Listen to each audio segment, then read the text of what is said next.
Selamat pagi jemaat yang dikasihi Tuhan. Kembali kita berjumpa dalam persekutuan melalui media Morning Call Departemen Pelayanan dan Kesaksian GPIB.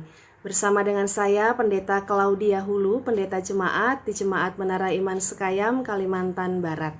Kita akan merenungkan firman-Nya, tapi terlebih dahulu mari kita berdoa memohon tuntunan Roh Kudus. Kita berdoa. Ya Bapa, terima kasih kami telah masuk dalam hari yang baru, dan sebelum kami melakukan segala sesuatunya, biarlah kiranya Engkau menuntun kami melalui kebenaran firman. Urapi kami dengan hikmat, sehingga kami boleh mendengarkan, membaca Alkitab dengan baik. Dalam nama Yesus Kristus firman yang hidup kami berdoa. Amin. Pembacaan hari ini diambil dari surat Petrus yang kedua, pasal yang pertama, ayat yang ketiga sampai dengan ayat yang ke-9, yang menyatakan kepada kita, karena kuasa ilahinya telah menganugerahkan kepada kita segala sesuatu yang berguna untuk hidup yang saleh oleh pengenalan kita akan Dia, yang telah memanggil kita oleh kuasanya yang mulia dan ajaib. Dengan jalan itu Ia telah menganugerahkan kepada kita janji-janji yang berharga dan yang sangat besar, supaya olehnya kamu boleh mengambil bagian dalam kodrat ilahi dan luput dari hawa nafsu duniawi yang membinasakan dunia. Justru karena itu kamu harus dengan sungguh-sungguh berusaha untuk menambahkan kepada imanmu kebajikan, dan kepada kebajikan pengetahuan, dan kepada pengetahuan penguasaan diri, kepada penguasaan diri ketekunan, dan kepada ketekunan kesalehan, dan kepada kesalehan kasih akan saudara-saudara, dan kepada kasih akan saudara-saudara kasih akan semua orang. Sebab apabila semuanya itu ada padamu dengan berlimpah-limpah, kamu akan dibuatnya menjadi giat dan berhasil dalam pengenalanmu akan Yesus Kristus Tuhan kita. Tetapi barang siapa tidak memiliki semuanya itu, ia menjadi buta dan picik, karena ia lupa bahwa dosa-dosanya yang dahulu telah dihapuskan. Jemaat yang dikasihi Tuhan, fokus kita ada pada ayat yang ke-8. Saya akan bacakan kembali untuk kita. Sebab apabila semuanya itu ada padamu dengan berlimpah-limpah, kamu akan dibuatnya menjadi giat dan berhasil dalam pengenalanmu akan Yesus Kristus Tuhan kita. Pada masa sekarang ini, kita sering sekali berpikir mengenali seseorang akan lebih mudah ketika kita sering berinteraksi di media sosial dengan orang itu. Sehingga tidak jarang atau lebih sering kita berteman dengan orang-orang yang belum pernah kita jumpai dalam kehidupan nyata kita, tetapi mereka menambahkan kita sebagai teman di media sosial mereka, baik itu Twitter, Facebook, Instagram, dan sejenisnya. Sehingga kemudian tidak jarang beranda media sosial kita dipenuhi dengan cerita-cerita dari saudara-saudara yang tidak pernah kita jumpai terlebih dahulu. Hal itu bukan sesuatu yang salah. Sesungguhnya media sosial menolong dan memudahkan kita untuk mengenali orang lain dan membangun relasi dengan mereka. Akan tetapi buruknya adalah ketika kita berhasil di media sosial, tapi ternyata dalam kehidupan sehari-hari kita sulit sekali untuk bergaul atau berelasi dengan orang lain. Selain mungkin karena memang kepribadian atau karakter kita yang tertutup atau introvert, atau memang kita tidak memiliki kemampuan untuk berelasi dengan baik, tetapi ada pula yang merasa enggan untuk menjalin relasi dengan sesamanya secara nyata atau langsung dalam kehidupan sehari-hari, dikarenakan mungkin situasi-situasi atau keadaan-keadaan yang membuat rasa tidak nyaman itu muncul. Dengan manusia yang kita lihat saja kita masih merasakan hal itu, apalagi dengan Dia, Tuhan kita, Juru Selamat kita Yesus Kristus, yang tidak pernah secara nyata ataupun media sosial kita jumpai dalam kehidupan kita sehari-hari. Ia hanya kita kenal melalui pemberitaan firman, ia hanya kita kenal melalui pembacaan-pembacaan buku yang bercerita tentang Dia, dan tentunya dari Alkitab juga, dan juga ia kita kenal melalui pribadi-pribadi orang Kristen yang menunjukkan bagaimana kehadiran Kristus, pelayanan Kristus, kasih yang Ia tunjukkan kepada manusia melalui kehadiran orang-orang itu.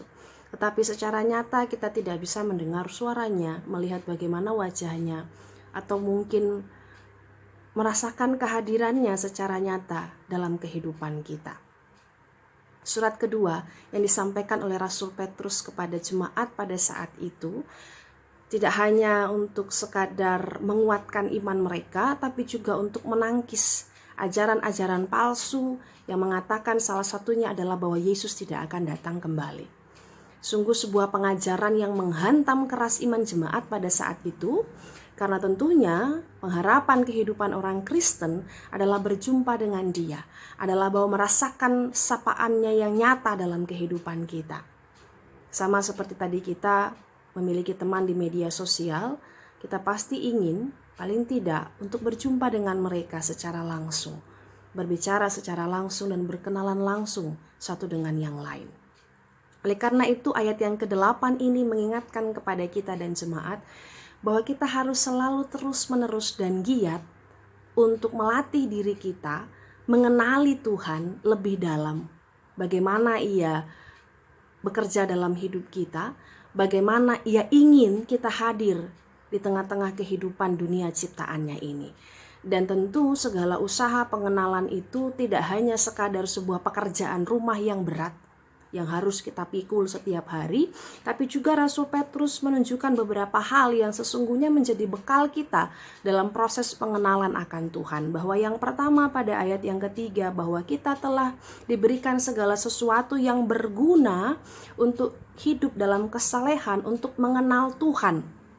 Nah, ibarat katanya kita sudah tahu sebenarnya, ya, suara hati kita mengenali, jiwa kita tertuju padanya. Lalu kemudian yang kedua dikatakan bahwa segala sesuatu yang diberikan kepada kita itu menjadi satu kaitan atau benang merah dengan keberadaannya sebagai pencipta. Dan kita adalah ciptaan yang tentunya tidak bisa diputuskan oleh apapun. Sehingga atau menariknya di sini Rasul Petrus memakai kata kodrat ilahi. Bukan berarti saudara dan saya punya sifat keilahian, tetapi kodrat ilahi di sini lebih merujuk kepada hubungan yang tidak terputus antara Tuhan dengan kita ciptaannya. Lalu bekal yang ketiga bahwa kita sebenarnya diberikan kesempatan, ya, tidak hanya berlatih mengenal Dia, tetapi berlatih mengasah diri kita dalam perilaku-perilaku hidup yang baik, ya.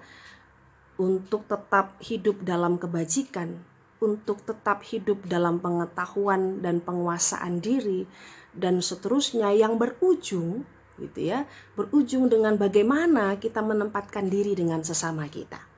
Agaknya 3 hal ini menjadi bekal yang kemudian membuka jalan bagi saudara dan saya untuk lebih mengenal Tuhan, ya.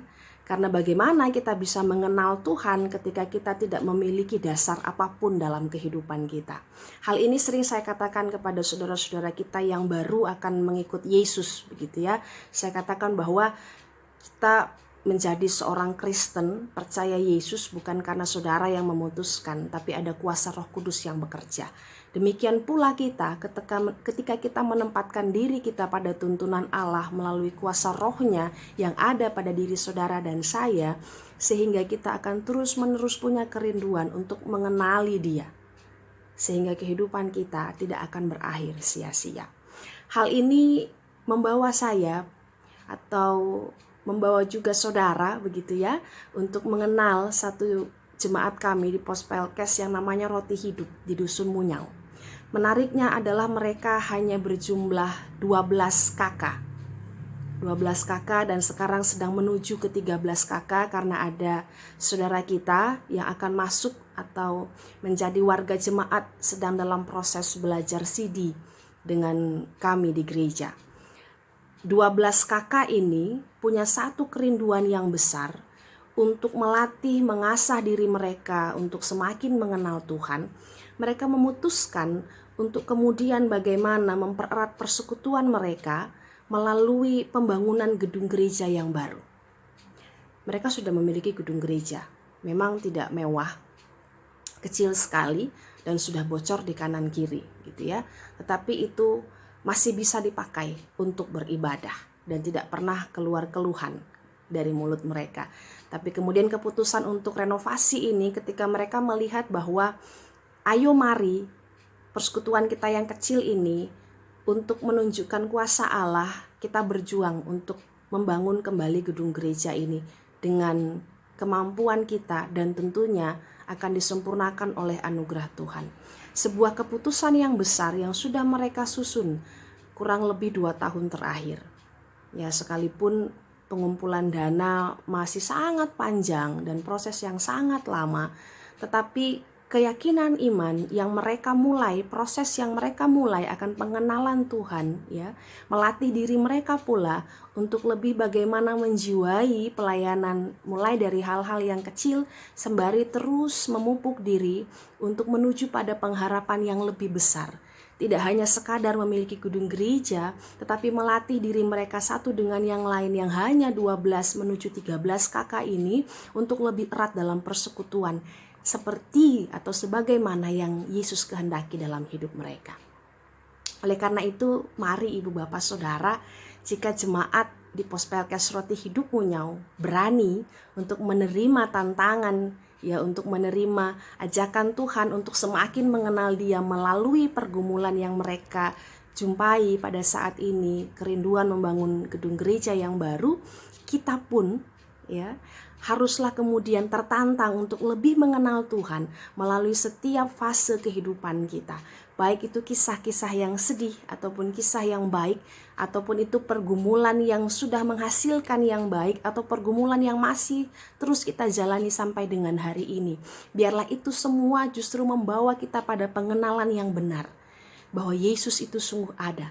Dia tidak dibatasi oleh fisik yang bisa kelihatan, tidak dibatasi oleh suara yang dapat kita dengar, visual yang dapat kita lihat, tetapi Ia melebihi itu semua. Bahwa Ia yang mengenyangkan di saat kita lapar, bahwa Ia yang merangkul di saat kita merasa kesepian, bahwa Ia pula yang mencukupkan dalam segala kekurangan kita. Dengan demikian, pengenalan kita akan Dia terus setiap harinya akan bertambah dan semakin baik. Biarlah kiranya ini semua menguatkan saudara dan saya menjalani hari ini, dan kita tahu bahwa di sepanjang hari ini kita akan semakin mengenal wajah Tuhan melalui berbagai peristiwa yang akan kita alami. Tuhan memberkati kita. Amin. Mari kita berdoa, Ibu Bapak, Saudara-saudara, adik-adik semua, kita berdoa. Ya Bapa, terima kasih firman-Mu sudah kami dengar. Itu sungguh menguatkan iman percaya kami untuk menjalani hari yang baru ini. Biarlah dalam tangan tuntunan-Mu kami dimampukan untuk melakukan yang baik dan benar, berkata dengan jujur, memberikan ide-ide yang baik, sehingga kami boleh terus melatih diri kami untuk lebih mengenal karya pekerjaan kehadiran Tuhan dalam kehidupan kami. Kami mohon ampun untuk segala hal yang mendukakan hati Tuhan melalui tindakan-tindakan kami yang keliru. Biarlah di hari ini Tuhan berikan kesempatan baru, tahirkan kami dari segala kebiasaan yang buruk ya Bapa, karena kami mau hidup yang baru di dalam-Mu. Kami berdoa bagi saudara-saudara kami yang masih terus berjuang di tengah-tengah penyesuaian masa kenormalan baru di pandemi virus corona ini. Tuhan tolong bagi saudara-saudara kami yang masih sakit. Tuhan tolong bagi saudara-saudara kami yang menerima PHK di tempat pekerjaan. Tuhan tolong bagi saudara-saudara kami yang masih hidup dalam kedukaan. Biarlah kami semua boleh bahu-membahu ya Bapa untuk mengenali wajah-Mu, mengenali Engkau dalam setiap peristiwa-peristiwa duka yang kami alami sampai dengan setengah tahun di tahun 2020 ini. Kami tak henti pula membawa dalam doa untuk gereja-gereja Tuhan dimanapun mereka berada, terkhususnya GPIB. Tuhan berkati majelis sinode, Tuhan berkati diaken, penatua, pendeta dimanapun berada.